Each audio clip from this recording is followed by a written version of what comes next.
이번 시간에는 아마겟돈 전쟁과 예수 그리스도의 지상 재림에 대해서 살펴보도록 하겠습니다. 마지막 때가 되면 하나님께서 적그리스도의 왕좌와 그의 왕국에 직접적인 심판을 내리십니다. 그래서 요한계시록 16장 18절에서 19절 보니까 일곱째 천사가 자기 병을 공중에서 부을 때 다 이루었다라는 말씀과 같이 어떤 일이 일어납니까? 음성들과 천둥들과 번개들이 있고 또 큰 지진이 있었는데 지진이 얼마나 크고 강력한지 사람들이 땅 위에 있은 이래로 그와 같은 것이 없었더라. 거대한 지진이 일어나서 그 큰 도시가 세 조각으로 갈라지고 민족들의 도시들도 무너지며 또 큰 바빌론이 하나님 앞에 기억되어 그분께서 그녀에게 자신의 맹렬한 진노의 포도즙 잔을 주시니라. 마지막 때에 큰 지진으로 도시 바빌론이 세 조각으로 갈라집니다. 그때가 되면 주께서 온 땅을 뒤흔드실 때 바로 큰 지진을 이야기합니다.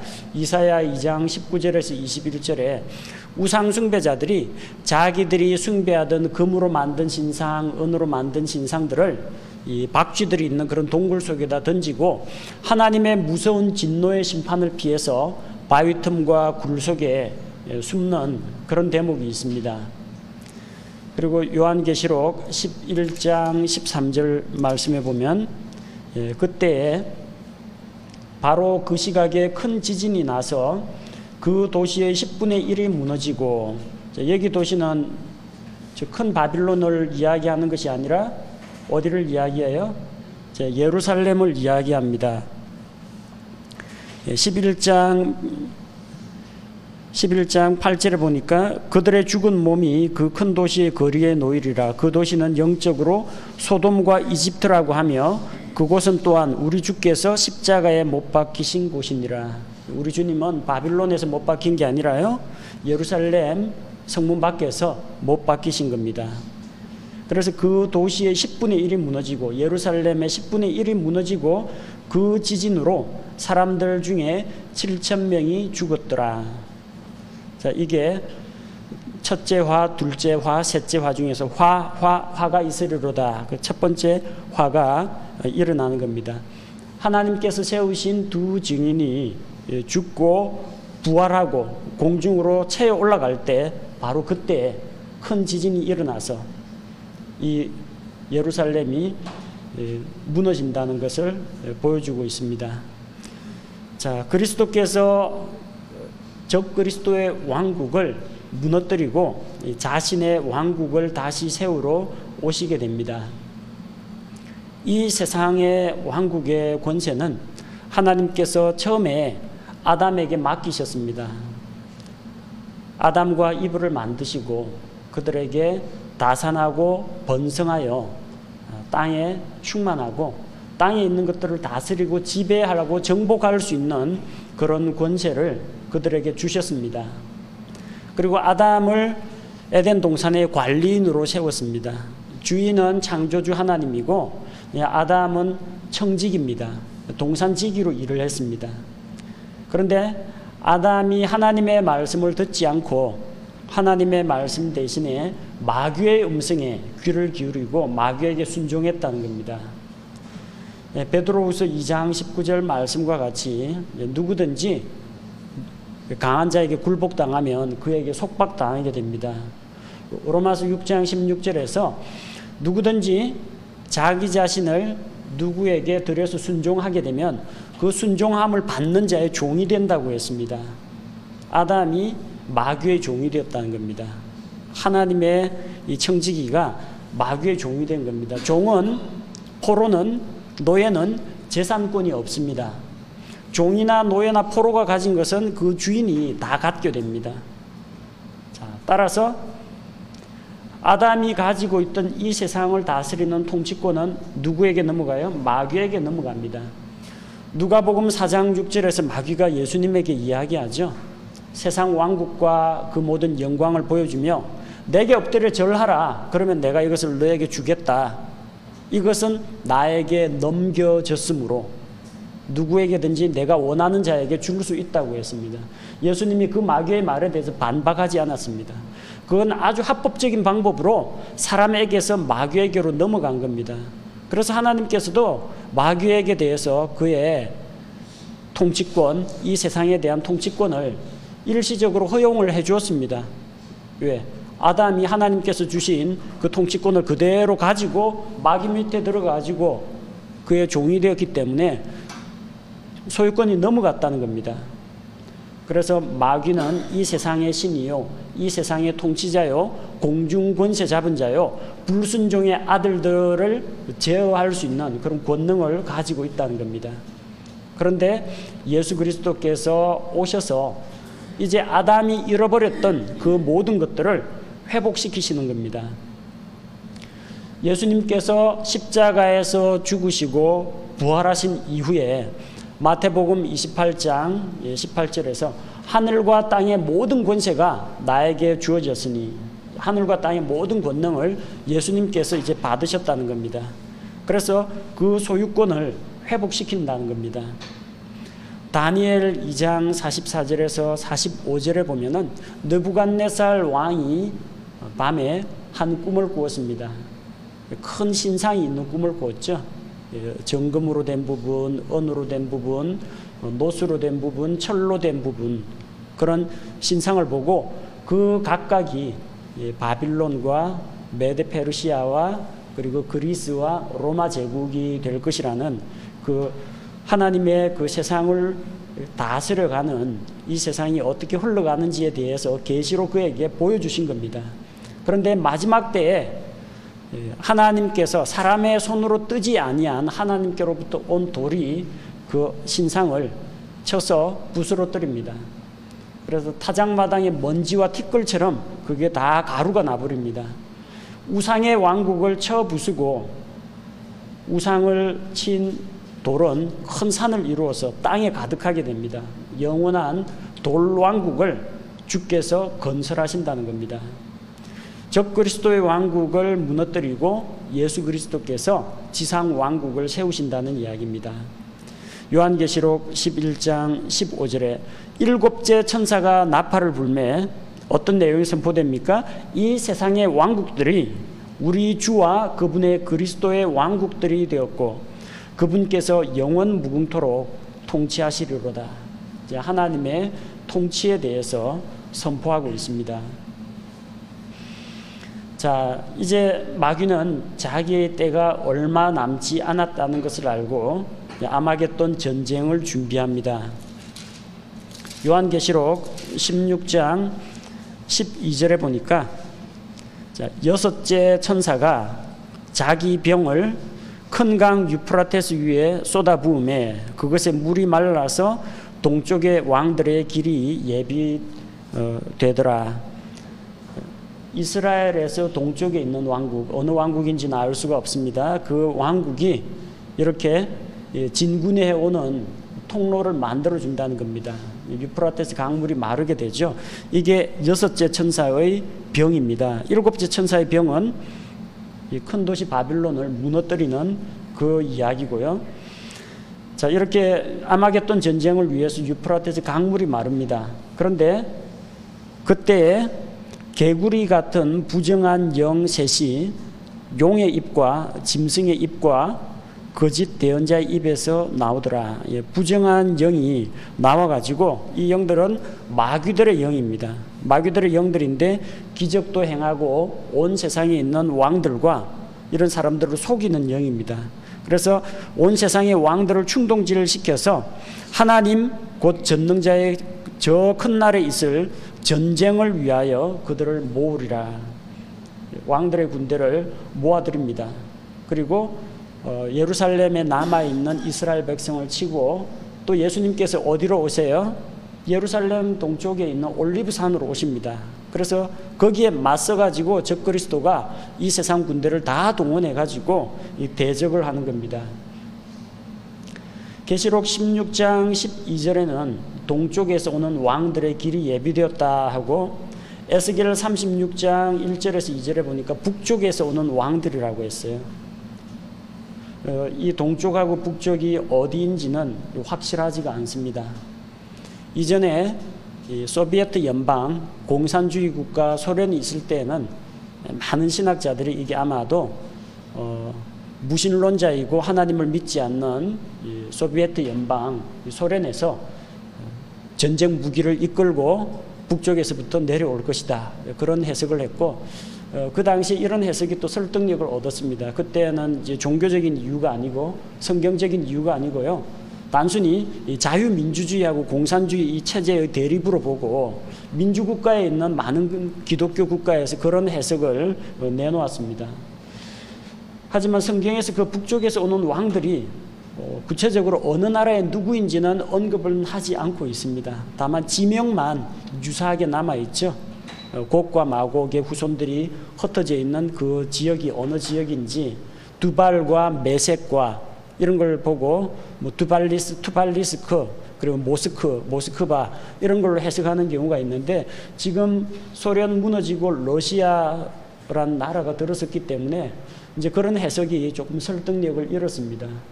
동쪽에서 오는 그런 군대 이야기하는데 그 군대가 어디인지도 분명하지는 않습니다. 뭐 추측하기로는 아마도 힌두교를 숭배하는 인도나 아니면 공산주의 국가인 중국이 되지 않겠느냐. 왜냐하면 거기에서 억 단위로 수많은 군대가 오는데 그렇게 많은 군대를 동원할 수 있는 국가라면 아마도 인구가 많은 인도나 중국이 아니겠느냐 하는데, 이거 역시 추측입니다.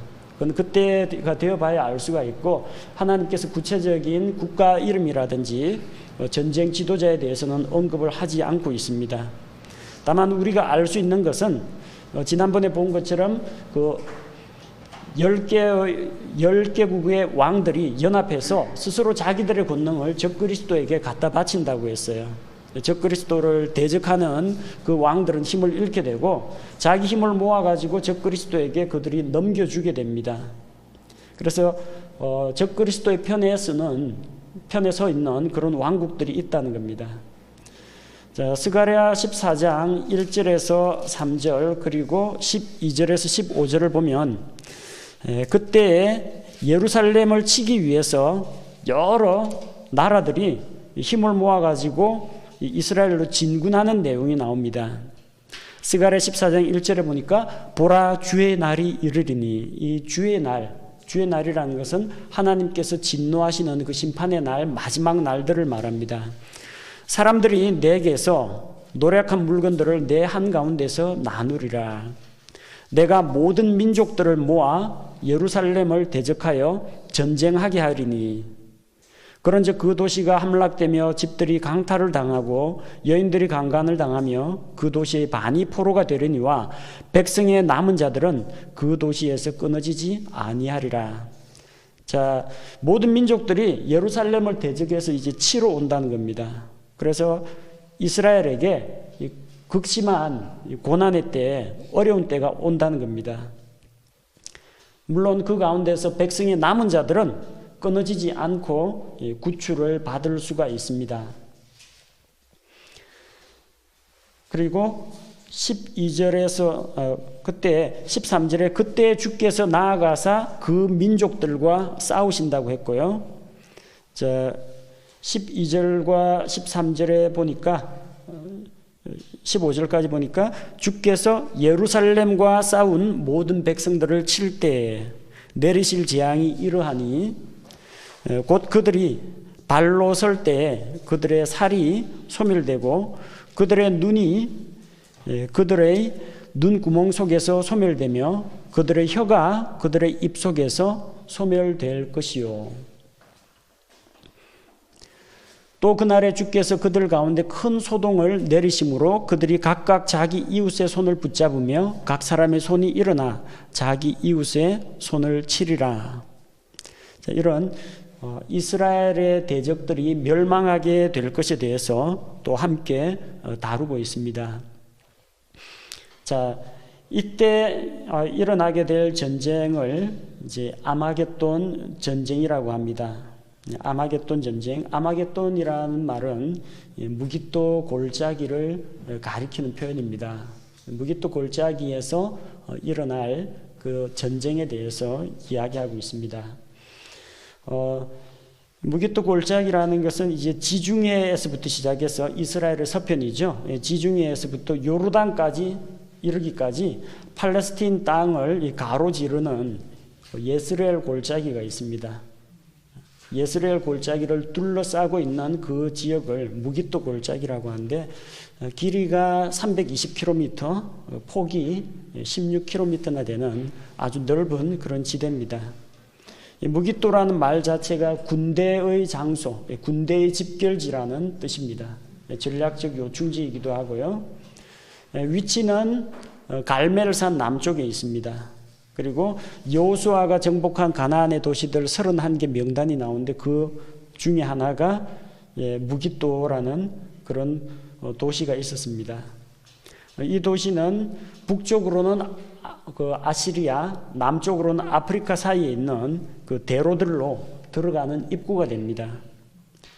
그리고 유프라테스하고 북쪽 유프라테스 강과 이집트의 나일강 사이에서 가장 핵심적인 군사 요충지가 됩니다. 크고 넓고 대규모 군대가 기동할 수 있는 그런 장소입니다. 근데 주께서 이때에 친히 그들과 대적들과 싸우신다고 했습니다. 요한계시록 19장에 보면 예수 그리스도께서 드디어 지상으로 내려오시는데 자기의 신부가 되는 신약교회 성도하고 같이 내려오십니다.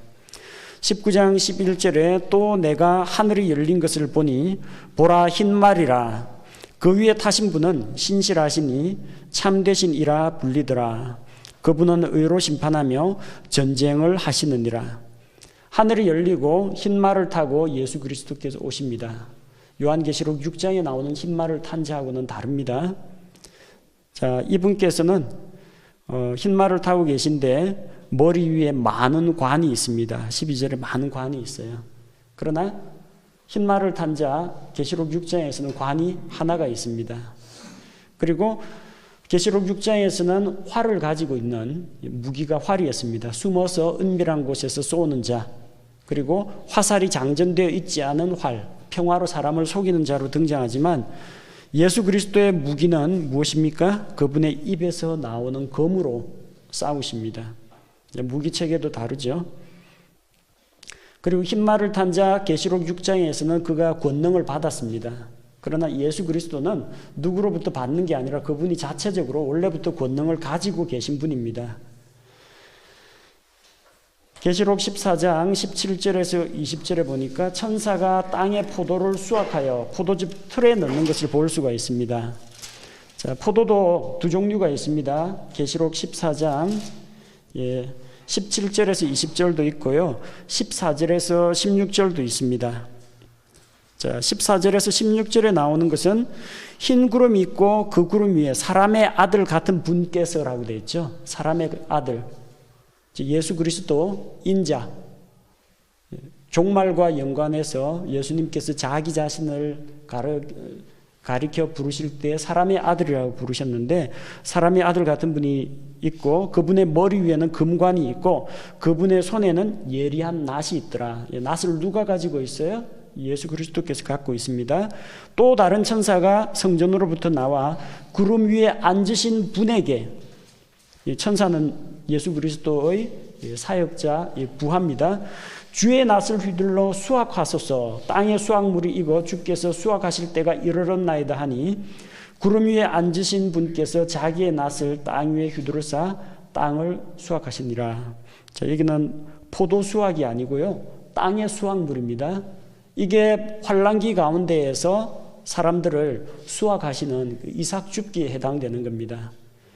자, 17절에서 20절에 나오는 것은 또 다른 천사가 하늘에 있는 성전에서 나오는데 그에게도 예리한 낫이 있더라. 두 개가 다르다는 거예요. 저 낫하고 이 낫하고 다른 겁니다.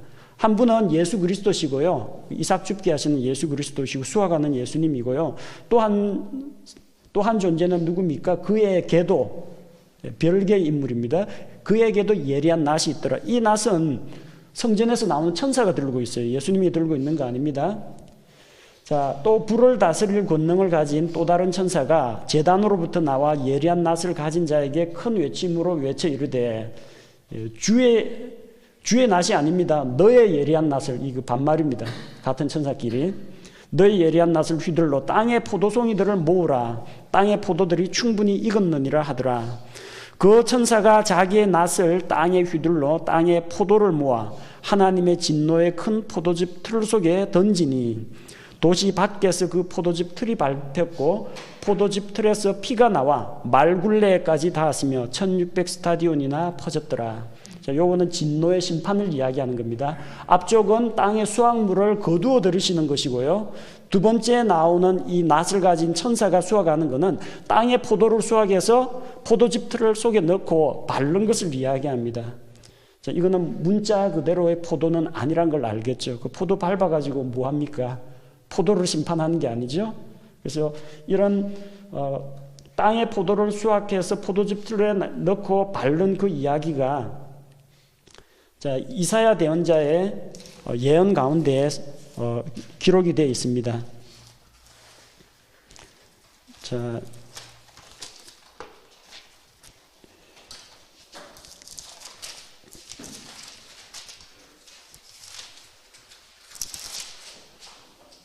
이사야 63장입니다. 글자가 63입니다. 63장 1절에서 3절. 에돔에서 나오며 물들인 옷을 입고 보스라에서 나오는 이자는 누구냐? 의복이 영화롭고 자신의 큰 능력으로 다니는 이자는 누구냐? 의 안에서 말하는 난이 곧 구원하는 능력이 있는 자니라. 구원하는 능력이 있는 자라고 했어요. 누구겠어요? 예, 우리 주님이 되십니다. 어찌하여 주의 의복이 붉으며 주의 옷이 포도즙 틀을 바른 자와 같으니까? 백성들 중에서 나와 함께 한 자가 없이 내가 홀로 포도즙 틀을 밟았노라. 내가 친히 분노하여 그들을 밟고, 그들을 밟고라고 했죠. 포도송이를 밟고라고는 하지 않았습니다.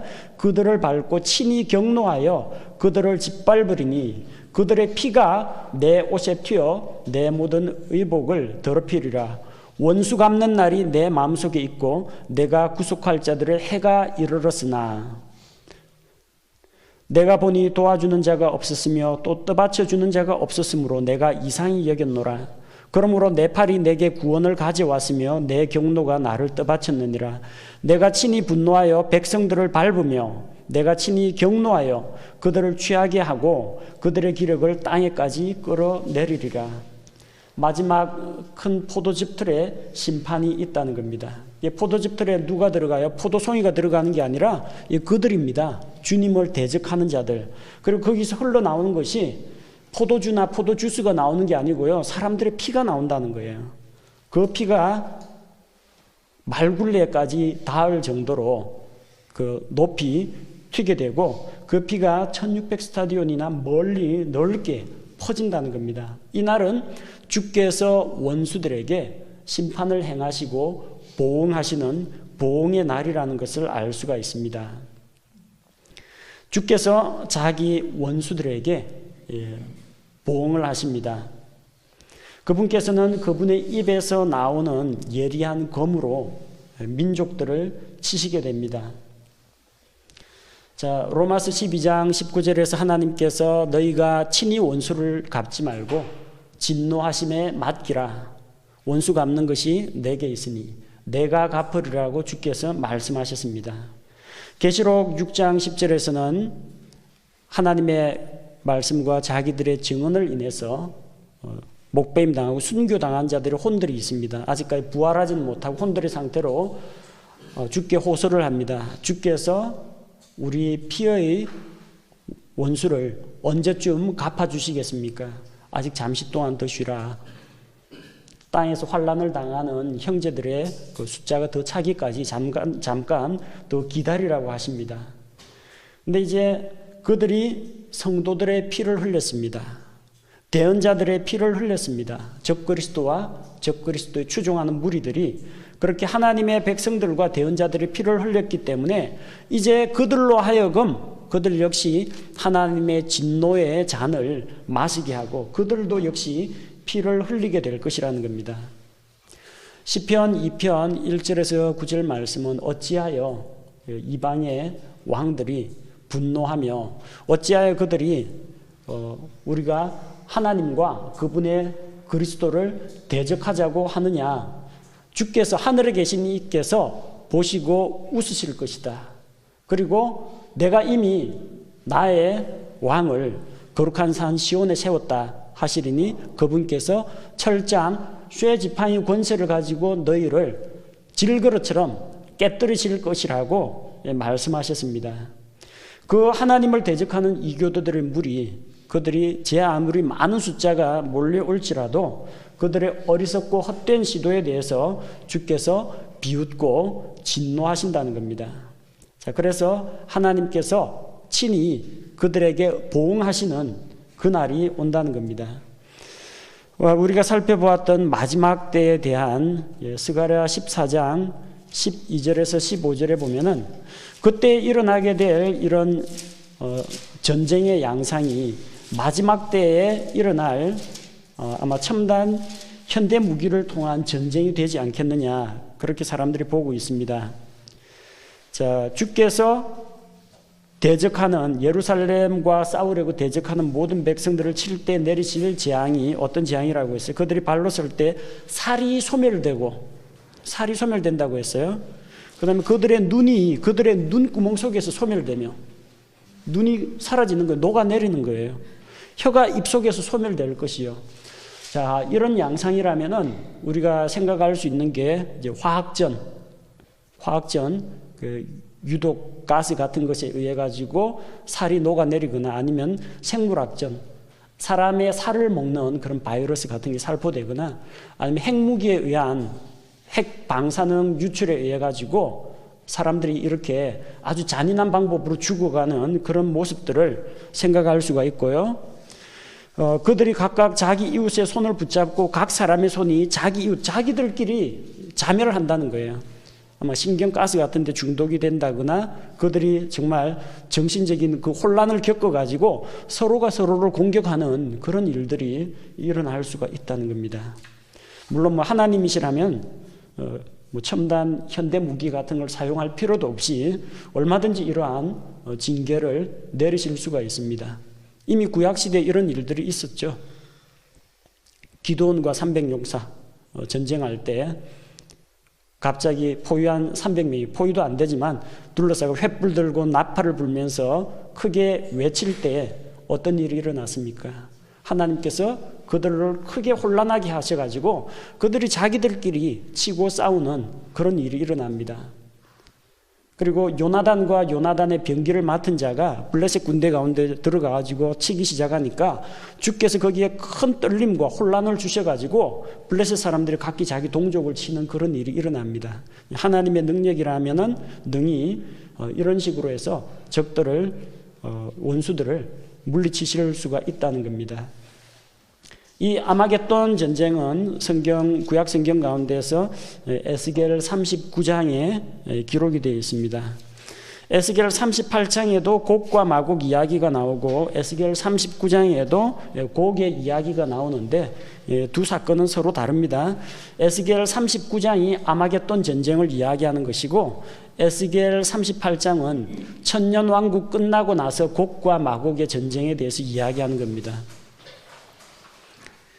구약시대 대언자들은 하나님께서 이 계시를 처음부터 끝까지 완전한 청사진으로 보여주는 게 아니고 점진적으로 계시하시기 때문에 이게 예수님 오시는 게 초림인지 재림인지 구별할 줄 아는 대언자가 별로 없었어요.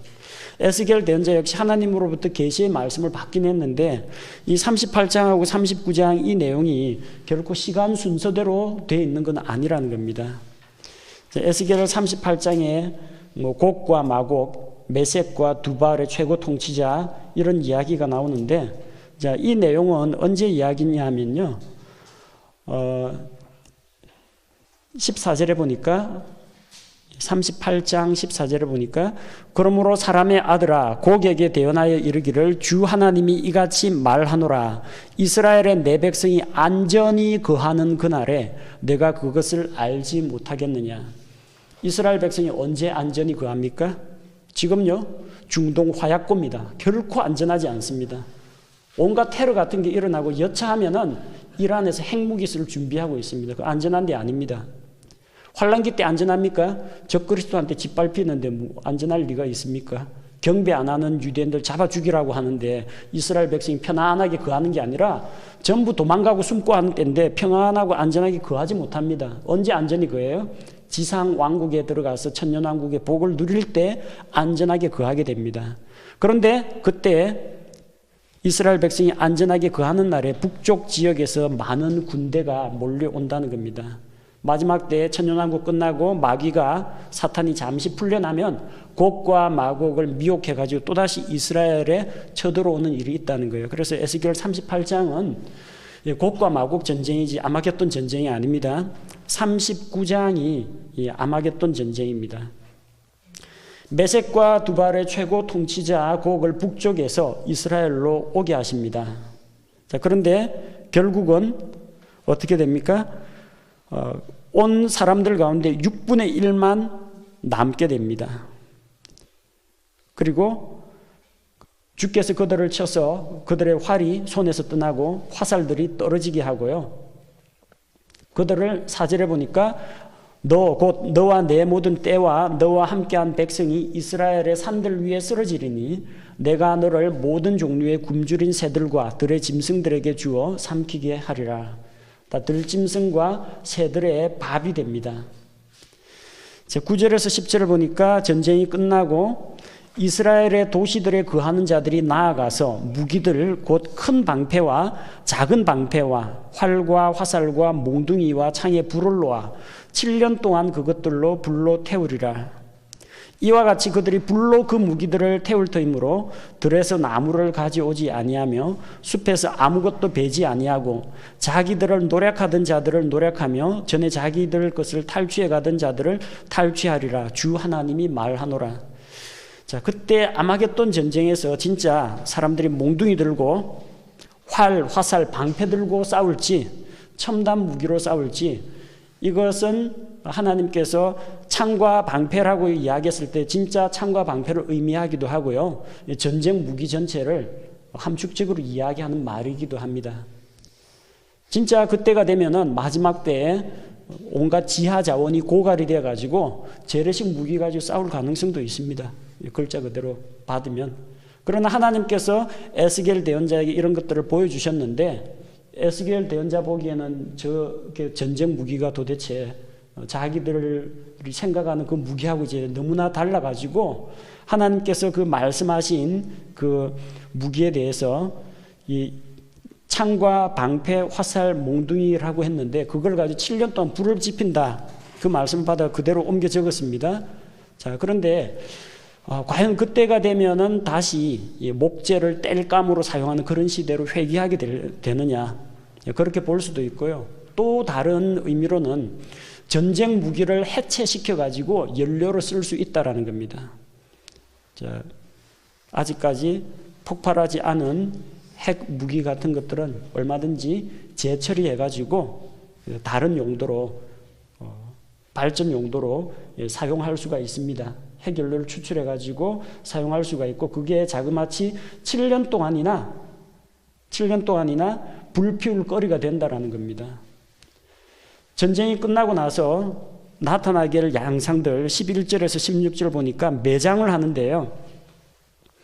자, 통행자들이 코를 막고 다닙니다. 11절에 보니까 냄새가 나서 코를 막을 수도 있고요. 마스크, 방독면 같은 걸 착용할 수도 있습니다. 이스라엘의 지립이 7달 동안 그들을 묻어 그 땅을 정결하게 하겠고 시체를 치우는 그런 과정입니다.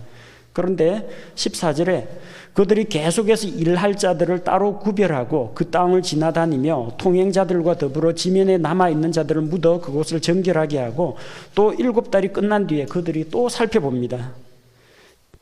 또 그 땅을 지나다니는 통행자들 중에서 어떤 사람이 사람의 뼈를 보면 그 옆에 편말을 세우되 묻는 자들이 하문곡 골짜기에 그것을 묻을 때까지 그리할 것이요. 자, 보통 매장 방법하고는 좀 다르죠. 시체를 보더라도 발견하더라도 절대 만지면 안 됩니다. 그 앞에 표지판을 세워야 됩니다. 그 다음에 전담해서 묻는 사람들이 와야 그걸 매장할 수가 있습니다. 이거 어디서 많이 보던 내용이죠. 화생방전이나 핵공격이나 이런 거 있고 난 다음에는 함부로 이 만지면 다 오염이 됩니다. 그래서 위험 표지판만, 방사능 표지판이라든지 생물학 표지판만 세워놓고 떠납니다. 그러면은 이제 온 전신을 이제 뭐 우주복 같은 걸로 전신 무장한 사람들이 와가 그런 시체들만 따로 떼내가지고 안전하게 매장을 하는 그런 일이 일어나게 된다는 겁니다. 그래서 이게 아마 첨단 전쟁의 모습을 하나님께서 에스겔 대언자에게 말씀으로 보여주신 게 아닌가 그렇게 볼 수도 있고요. 17절에서 20절에 보니까 주 하나님이 이같이 말하노라. 사람의 아들아 너는 깃털 가진 모든 날짐승과 들의 모든 짐승에게 이르기를 너희는 모여서 오라. 너희는 사방에서 모이되 내가 너희를 위하여 희생시키는 내 희생물 곧 이스라엘의 산들 위에 있는 큰 희생물에게로 모여 살을 먹으며 피를 마실지어다. 너희가 힘센 자들의 살을 먹으며 땅의 통치자들의 피를 마시고, 이런 말씀들 20절 이와 같이 내 상에서 말과 병거와 용사와 모든 전사로 배를 채울지니라. 그때 몰려오는 군대의 숫자가 2만 곱하기 10,000명입니다. 억 단위로 몰려와요. 수많은 사람들이 죽습니다. 그러면 예수님 지상 재림하기 전에 이거 시체 처리를 다 해야 되는 거예요. 그건 누가 하느냐? 공중의 새들이 합니다. 요거하고 똑같은 구절이 요한계시록 19장 마지막에 나옵니다. 요한계시록 19장 17절 말씀해 보니까 이건 대언자에게 하는 말이 아니라 이제 한 천사가 이야기합니다. 또 내가 보니 한 천사가 해안에 서서 하늘 한가운데로 날아가는 모든 날짐승을 향하여 큰 음성으로 외쳐 이르되 너희는 와서 위대하신 하나님의 만찬에 함께 모여 왕들의 살과 대장들의 살과 용사들의 살과 말들의 살과 말탄 자들의 살과 자유로운 자나 매인 자나 작은 자나 큰 자를 막론하고 모든 사람의 살을 먹으라 하더라. 21절에 그 남은 자들은 말 타신 분의 칼 곧 그분의 입에서 나온 칼로 죽임을 당하니 모든 날짐승이 그들의 살로 배를 채우더라. 에스겔 39장 내용하고 요한계시록 19장에 나오는 내용하고 일치합니다. 위대하신 하나님의 만찬에 공중의 날짐승들이 와서 시체를 처리하는 거. 예수님께서 말씀하셨죠. 한 사람은 붙잡혀가고 한 사람은 버려둠을 당할 것이다. 한 사람은 그대로 있고 한 사람은 붙잡혀갑니다. 붙잡혀간 자들은 어디로 갑니까? 누가복음에서 제자들이 물으니까 죽음들, 시체들이 있는 곳에는 독수리들이 모인다고 했는데 바로 적그리스도의 군대에 강제로 끌려가서 전쟁을 하다가 죽게 되면은 이렇게 된다는 겁니다. 자, 그래서 마지막 때에 적그리스도와 그에게 속한 자들을 진멸시키는 바로 그런 일들이 일어납니다. 예수님께서 그리고 지상으로 재림하십니다. 주께서 지상으로 내려오시는데 수많은 성도들이 주님과 함께 하게 됩니다. 유다서 1장 14절에서 에녹이 대언하여 이르기를 주께서 그 수많은 성도들과 함께 오신다고 했습니다. 공중으로 들림받아 올라갔던 신약교회 성도들이 주님과 함께 이 땅으로 내려옵니다. 자, 계시록 19장 14절에도 흰말을 타신 예수 그리스도와 함께 희고 깨끗한 고운 아마포 옷을 입고 흰말을 타고 하늘에 있는 군대들이 내려온다고 했습니다. 그 군대의 무리는 두 무리가 될 것입니다. 한쪽은 하나님의 천사들, 하나님의 군대, 마하나임이라고 하죠. 하나님의 천사들이 군대가 됩니다. 적그리스도와 같이 이 악한 영적인 세력과 싸우려면은 하늘에 있는 천사들의 그런 힘이 필요합니다. 이것은 단순히 혈과 육에 속한 이런 전쟁이 아니고요. 영적인 세력들 간의 전쟁이기 때문에. 그리고 스가랴 14장 5절에 주께서 이 땅으로 내려오실 때 자기의 성도들을 데리고 온다고 했습니다. 우리들 역시 변화된 몸으로 흰말을 타고 주님을 따르게 됩니다. 근데 실전은 우리가 하는 게 아니라 주께서 싸우십니다. 그분의 입에서 나온 예리한 검으로 싸우시고 또한 아까 살펴본 이사야 63장의 말씀과 같이 나와 함께한 이가 없이 내가 홀로 포도즙 틀을 밟았다. 이 전쟁은 주님께 속한 것이라는 겁니다. 우리는 대장 되신 예수 그리스도를 따르면 됩니다. 그 주님을 따르는 군대. 요엘 3장 11절에 나오는 땅으로 내려오는 성도들은 주의 강한 자들, 주의 군대라고 했습니다. 요즘 그 은사주의자들이 이야기하는 요엘서에 나오는 하나님의 군대가 되기 위해서 예비해야 된다 그러는데, 말세가 되면 하나님의 군대에 우리가 하나님의 군대가 되기 위해서 자신을 준비해야 된다는데, 그거 우리하고 관계없는 이야기예요. 우리 신약교회는 이 땅에 남아서 환난 통과하면서 적그리스도의 군대하고 싸우는 게 아니고 하늘로 올리고 갑니다. 그리고 마지막 환난기이 끝나고 주께서 땅으로 내려오실 때 우리가 요엘서에서 이야기한 주의 강한 군대가 되어서 그분과 함께 내려오는 겁니다. 우리의 힘과 노력으로 뭔가 마귀의 세력들을 이길 수 있다라고 생각하고, 우리가 주님을 위해서 뭔가 기여하는 것이 있다라고 생각하면은 우리가 주님을 대신해서 싸워준다, 그런 생각을 하면 안 됩니다. 하박국 3장 8절에서 주의 말들과 구원의 병거들을 타고 온다고 했고, 욥기에서도 셀 수 없이 많은 군대, 그 군대는 숫자를 셀 수가 없다고 했습니다. 그리고 구약성경 마지막에 말라기 대언자는 성도들이 주를 따라 내려와서 사악한 자들을 재같이 밟게 될 것이다. 그들은 다 발 밑에서 밟히는 재와 먼지와 같이 될 것입니다. 어디로 오시느냐? 올리브산으로 오십니다. 사도행전 1장 11절에서 12절 보면은 예수님께서 예루살렘 동쪽에 있는 올리브산에서 승천하셨습니다. 그런데 흰옷을 입은 두 남자가 제자들에게 이야기합니다. 너희가 어찌하여 하늘을 보느냐? 너희 가운데서 하늘로 들어가심을 본 그대로 그분께서 다시 오실 거라고 했습니다. 올리브산에서 이렇게 올라가셨으니까 본 그대로 다시 오시려면 하늘에서부터 올리브산으로 다시 내려오신다는 겁니다. 자, 그때가 되면은 주님께서 그 지상으로 내려올 때는 이스라엘이 급박한 위기에 처한 그때가 될 것입니다. 예루살렘이 군대들에 의해서 포위되고, 이 아마겟돈 전쟁에서 북쪽에서 동쪽에서 온 이 세상 왕국의 군대들이 예루살렘으로 모여들려고 할 것입니다. 자, 그런데 그때 주께서 그분의 발이 올리브산 위에 서게 됩니다. 그날에 그분의 발이 예루살렘 앞 동쪽에 있는 올리브산 위에 설 것이요. 지상 재림입니다. 올리브산이 거기에 한가운데서 동쪽과 서쪽으로 갈라짐으로 심히 큰 골짜기가 생길 것이며, 그 산의 절반은 북쪽으로 그 산의 반은 남쪽으로 이동하리라. 올리브산이 두 조각이 나서 반은 북으로 반은 남쪽으로, 그래서 동서로 갈라진다라기보다도 동쪽과 서쪽으로 연결하는 긴 그런 협곡 통로가 생긴다는 겁니다.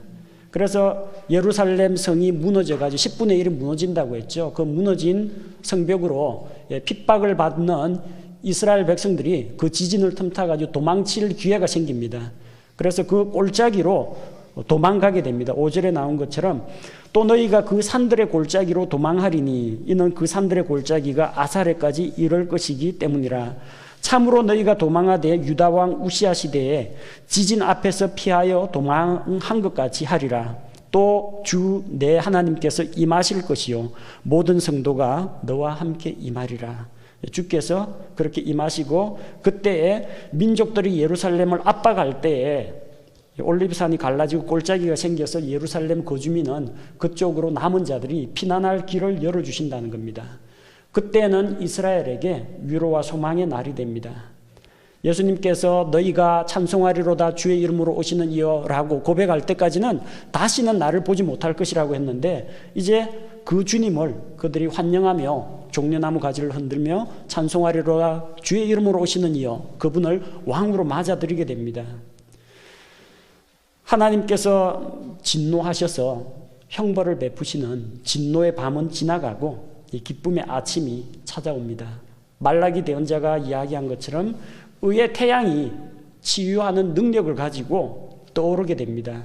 그리고 예수님께서 이제 지상 재림하셔서 다윗의 왕좌에 앉아서 영원히 다스리시는, 1000년 동안 다스리시는 그런 새로운 시대를 그분께서 열어가시게 됩니다. 이것이 환란기 마지막에 있을 아마겟돈 전쟁과 예수님의 지상 재림 사건입니다.